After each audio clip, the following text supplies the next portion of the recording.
Hey, welcome back to yet another video of Design Sundays. Now I know there are a lot of resources out there that teach you how to design better, how to boost your productivity, skills you should develop, habits you should follow, a lot of the things that tell you what you should do as a designer. But in this video, we will be talking about 3 things you should not do in your design career. Let's dive in.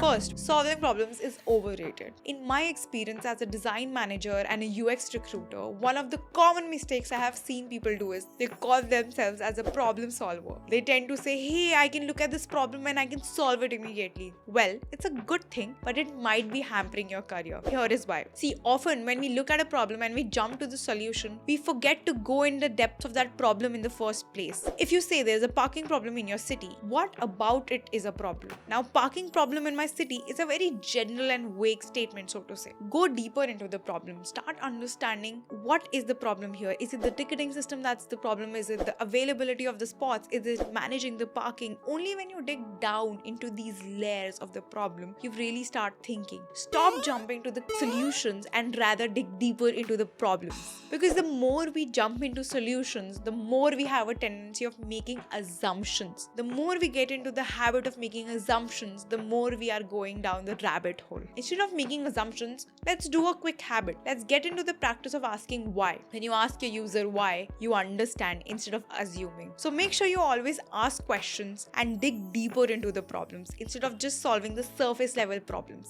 That will never help. Second, not caring enough for your business. A lot of designers are guilty of that. We often start obsessing over the idea of our users would like this, our users would like that. Well, let me burst your bubble. If the business doesn't exist, if your client doesn't exist, your users will not exist. They exist only if your business continues to make profits, and you exist in the team only if that happens. So make sure you understand where your client is coming from. Like I discussed in the previous point, always ask the question why. Always try to understand if your client is not agreeing to your points, why is it the case? Start understanding your industry and your domain constraints. Something that might work for a company like Amazon, Myntra, or any big player out there might not be working for your niche, might not be working for your domain. And that is why you need to understand what the niche really is. What domain are you serving? What are the users in this domain thinking? What are their mental models like? How do they perceive things? How have businesses been practicing ideas and solutions in this domain? Try understanding your industry, your domain really well. And that way you can really empathize with your business and your client. One of the biggest mistakes you might be doing in your career is not letting your designs ship because they are not perfect. Well, here's the bad news.